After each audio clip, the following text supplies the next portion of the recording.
Well, we're going to begin this new year talking about women. You know, I like talking about women. I seem to be talking about women a lot, but you know, it's hard to go through the book of Judges without talking about women, or it's hard to go through the Bible, for that matter, talking about women, because the Bible has so much about women in it, in addition to men. And so we're going to begin this new year again. It's something I like to do anyway, is talk about women, because I like women. But what I'm going to talk to you about this morning is something called the woman warrior. Now, the woman warrior, the theme of the woman who goes to war, the warrior woman, that is actually, it's always been there throughout history and literature. Go back to Herodotus, and Herodotus would recount the legend of the Amazons, right? The women, the whole nation of women warriors, and their encounter with the Greek in his writings. There was Joan of Arc, right? The great deliverer of France. There's the moment when Father Christmas gives Susan in the Chronicles of Narnia the bow and arrow to go out and do war. And our meditation this morning from the Lord of the Rings highlighted the real turning point in the Battle of Gondor. You recall, in the Battle of Gondor, it hinged on the confrontation between Éowyn, who's in disguise as a soldier, and the Nazgul, right? And there's this line that just brings tears to the eyes, where the Nazgul it's basically, it's all hope is lost, and Éowyn is standing between him and her father, who lies on the battlefield, and the Nazgul is about to pounce. And she says, "I'm going to hinder you from doing this." And he says, "You fool." He laughs and says, "No man alive, no man living can hinder me." And her voice rings out like steel, "No living man am I." Right? So there's always been this warrior woman theme in the scriptures, in the culture and in history. But what's unusual today is that before today, the woman warrior has always been represented as an unusual occurrence. Okay, Éowyn struggles with her father and with Aragorn for going into battle. She fumes that she can't be who she really is, because it's a men's world to go to war, and she's not able to go to battle. And that was kind of a statement of this is an unusual thing, right? And that's always been the case. The kind of woman warrior has been looked at as a sort of aberration, right? These days, in our day, in our place, in our time, the theme of the woman warrior is omnipresent. I don't know, have you noticed?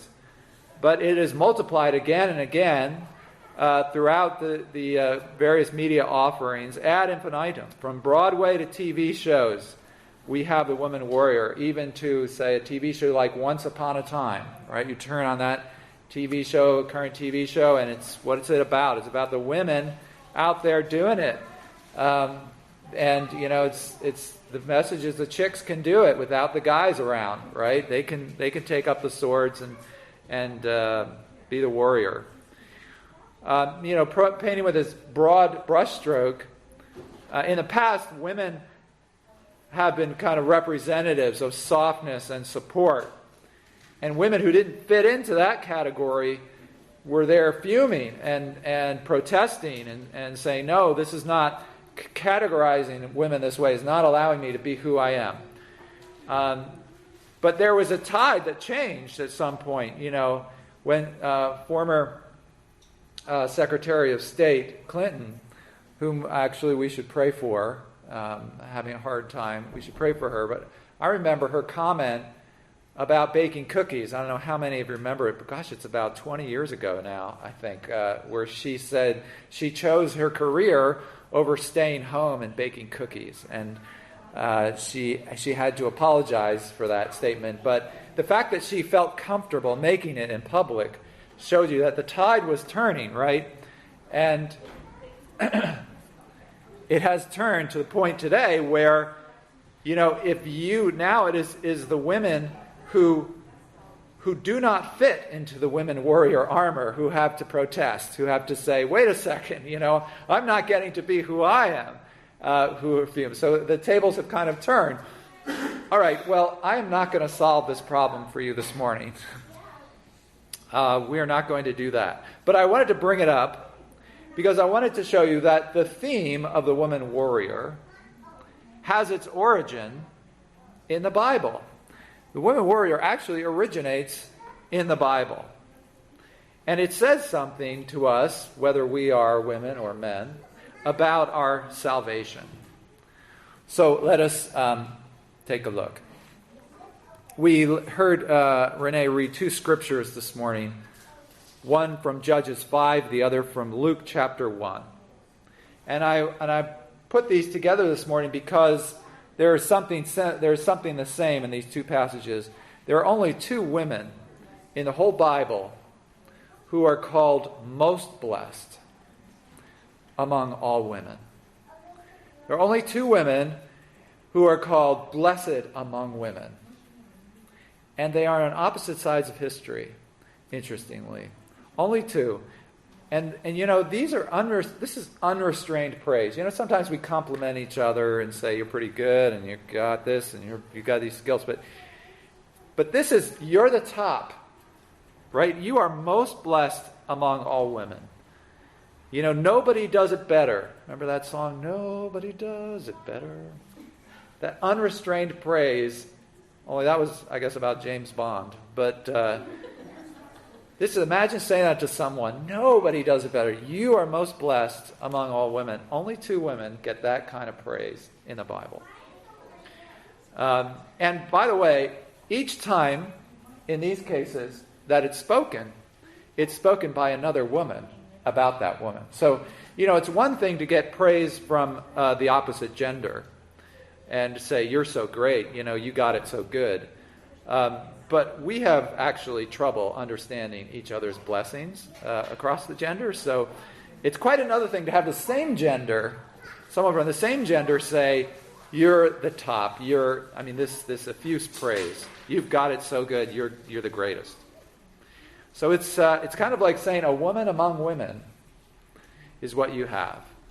All right, why? Why are these two women given this effuse praise? And I want to get there by looking at maybe what joins them together. How can we tell? We can look at what's similar about them. And when we look at these two women, there is very little that seems to be similar about them. We need to listen to the women who are describing them. The first woman, or the second woman, the second passage who's talking is Elizabeth. And Elizabeth, comes to this, or this young girl comes to her, and she basically bows down. This is an older woman bowing down to this essentially a girl, with this praise and just lifting her up. But we should notice verse 41 of Luke chapter 1 that Elizabeth's words are authoritative. She's filled with the Holy Spirit, and then she says this thing. So this is coming not only from Elizabeth, it's coming from the divine impulse here. And likewise, also in Judges 5, the woman speaking is Deborah. The Judges 5 is the Song of Deborah, this ancient text. And Deborah is speaking about this woman, and she is speaking as a prophetess, which she was. So, again, we have the authoritative word here. We should listen to what they say. And they say these two things about these two women. Who are the two women? They are Mary, mother of Jesus, and Yael, slayer of Sisera, from Judges 5. What is it that unites them together? Well, if you try to look at it at the face of it, there isn't too much. One is married, the other is not. They both have men in their lives, but one has a man in his life who is a strong believer, another has a man in her life who is not a believer at all. One delivers the people of God by staying at home. The other by going on a journey with her betrothed. One is taking a life, the other is giving a life. So, what is it that brings them together? What is it that unites these women? Well, if you look at it closely, friends, you'll see that both of these women needed great strength to do what was required by God of them. Both of them were brave beyond normal bravery. Both had a faith surpassing many. Both were instrumental in bringing about the salvation for the people of God. And in both cases, it had to be a woman who did it. It had to be a woman who brought about that deliverance. And for both of these women, it was a unique place of women in their activities that was important. In Yael's case, it was the location of the tents that she occupied and her availability that brought Sisera into her power. We've looked at that story a number of times now. In Mary's case, it was Mary's womb that was needed as the first home of Jesus the Christ. But especially this is what is what draws my attention, is that both of these women needed to face violence and blood. One of them in killing, the other one in childbirth. Because, friends, make no mistake about it, despite medical advances and despite all the things that we can try to do, childbirth is still a bloody affair. I mean, it is just a thing of blood. It involves bloodshed. Don't we know that? In fact, we have heroes here in the village church who recently kind of went through this battle, this trauma of childbirth. And maybe we can acknowledge them and give them a hand. One of them seems to be here this morning, and that's Sarah Walker. The other is not Natalie Bush, but her husband is here. Let's give them a hand for facing this bravely. Well done. Well done. Well done. But both of them, you see, that means that both of these women had to face some violence in their lives. And both of them rose to the occasion and chose to do it. You see, what unites these two women, and we can see as we look at these passages, is that they both understood that they were in a war. Both of these women had a military mindset about them. Is that true? Let me show you how that's true.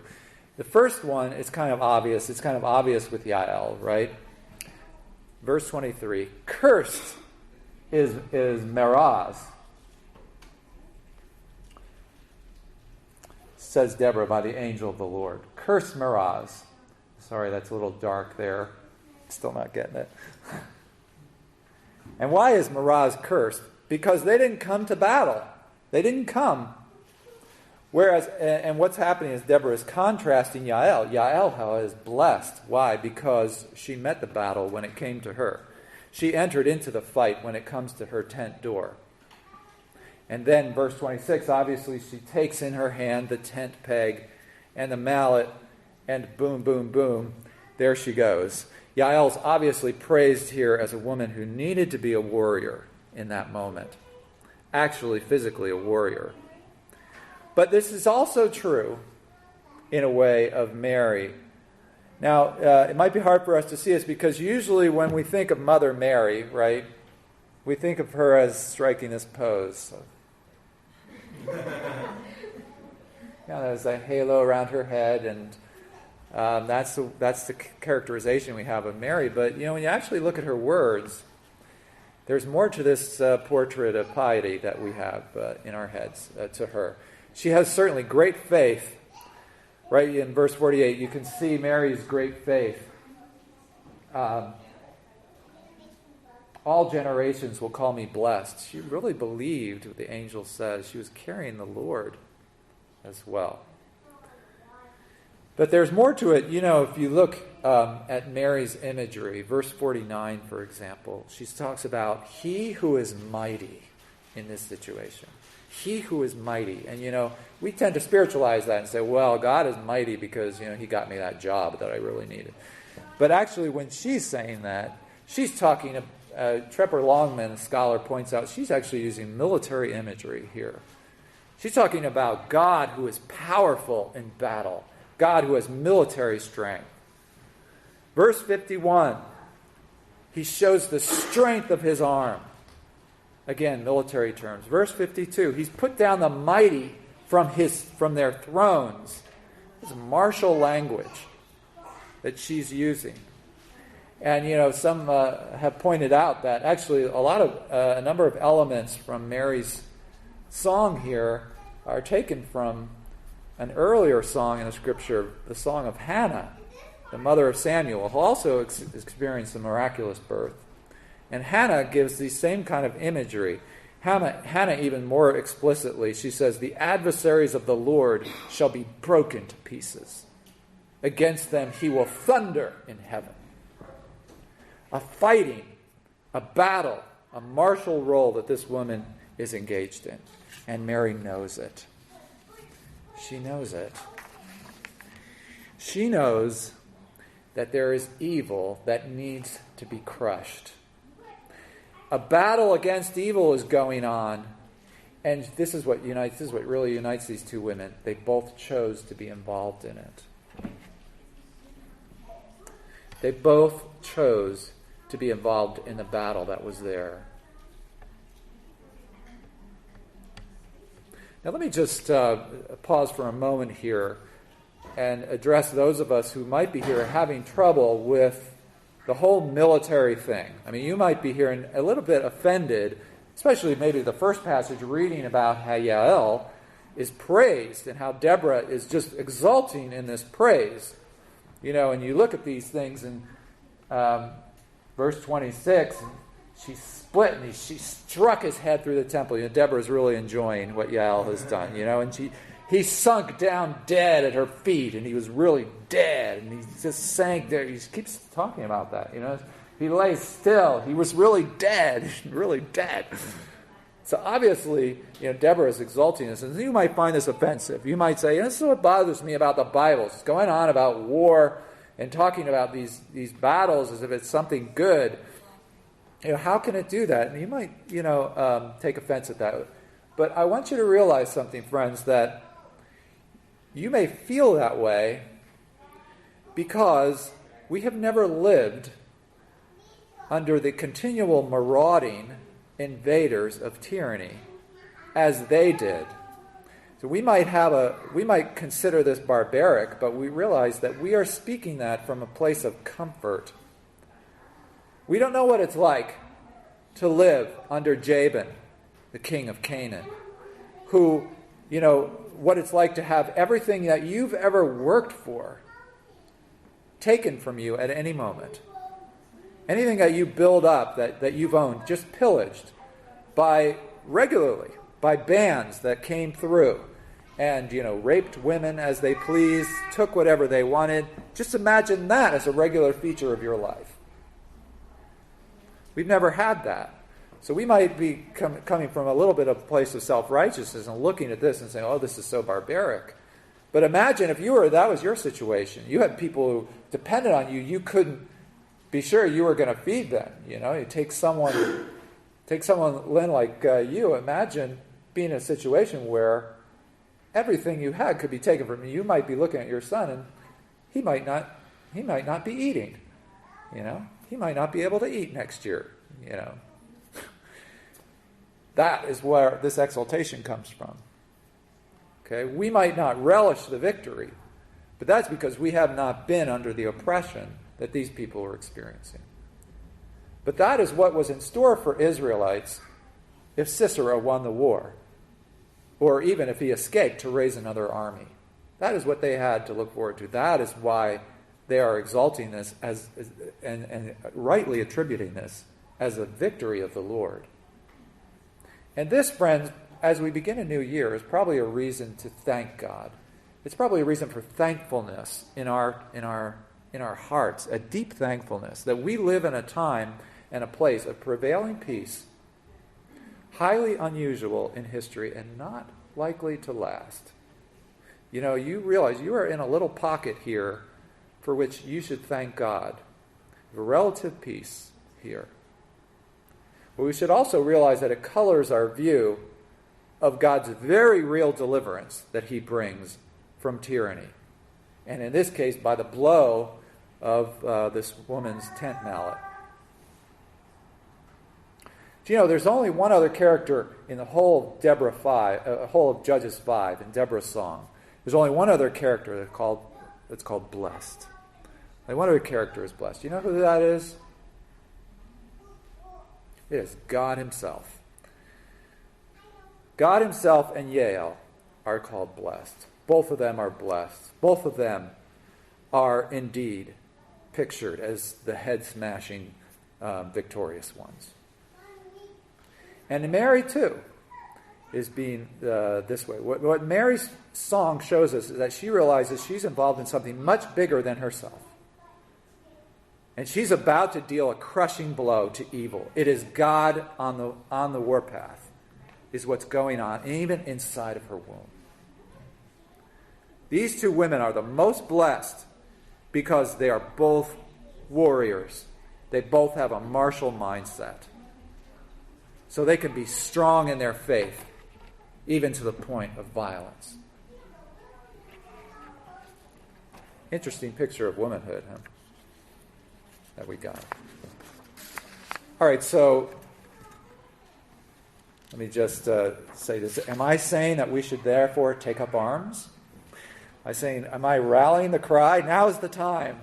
Let's bear arms to bring in the kingdom of heaven. No, we don't promote the violent entrance of the kingdom of heaven anymore, because Jesus said that the kingdom is no longer coming that way as it came in the days of Yael, or even in the days of Mary before his ministry, before he came on the scene and said it's not going to be about a geopolitical entity anymore.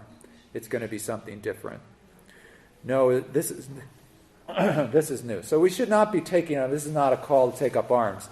But we should accept that these women are comfortable understanding the warrior nature of God.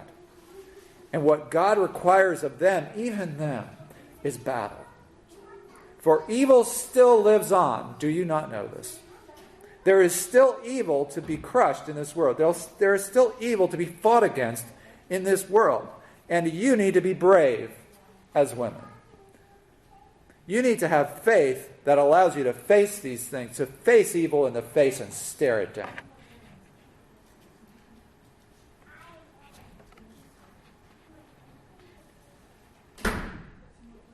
Let me give you some examples here to try to picture this and visualize this. What does this mean for us, those of us who are women today? And, a great illustration for me comes from this dissertation that I'm doing. And I want to thank, as the year begins again, I want to thank the Village Church for your support in helping me do this doctoral work. And as you know, as part of this dissertation, I've been talking to men, talking to husbands, and how their wives act towards them, and what that does to them. And these are Christian couples that I'm talking to, so there's talk about submitting and deferral, and the wives allowing the husband to lead, those kinds of things. And when they talk about that, what I've noticed about these husbands is that most of them, when they talk about this aspect of their marriage of decision making, and when the wives are doing this for them, what they always seem to bring up, or many times seem to bring up, without prompting, is how this is not weakness in their wives. That this is actually a show of strength. It's not weakness. And some of them very adamant about this, that when they look at their wives being able to defer to them at times and submit, they get, there's this one guy who's a very mild-mannered guy, who's just, allows his, kind of the way Ken was describing this, just allowing things to go on, doesn't want to cause any waves, very mild-mannered. It's the kind of guy you look at and you say, well, does this guy ever get angry? And in this interview came out that there's one time when he gets angry. He gets really angry when his wife is characterized by other people as a doormat for taking the role that she does, for submitting it and taking this role in the marriage that she does. And sometimes when friends or relatives who don't understand and characterize her as not being able to stand up for herself and being a doormat, he gets mad at her. And he gets mad, he says, because it is such a show of strength in her. When his wife is that way, it really comes from a place of strength. So he gets mad at people, actually, when they try to characterize it differently. Another guy, as I say, they bring this up without prompting. Obviously, responding to some imaginary voice in the room when we were talking, he put it this way, and I quote, she, talking about his wife, she sees the feminine as strong. It's not weak. And she sees that she has a really powerful role to play in what kind of environment she creates for me to live in. My wife is by no means a milquetoast, by any stretch. After all, she's from New Jersey. Unquote. So you see, there's a strength to this. Women's strength, at least in relationships, might come out a little differently than we expect. But the point is that here that the women of God are strong, no less than men. You know, and you can't use submission as in the church context or in a family context as a mask for weakness, which sometimes it is.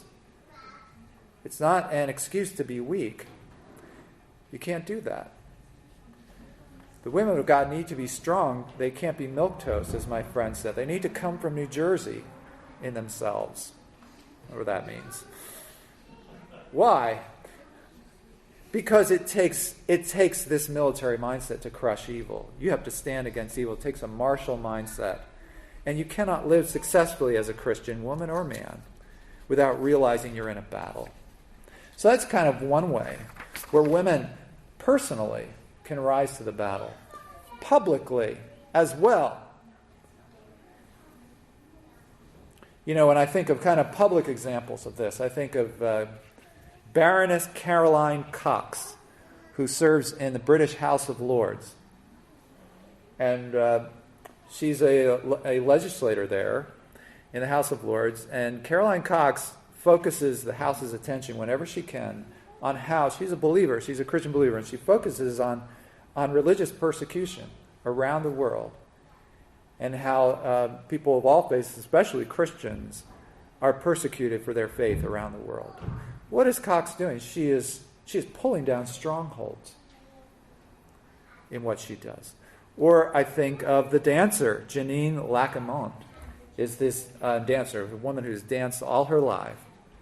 And today she heads a nonprofit youth development organization called Children of Light Dancers.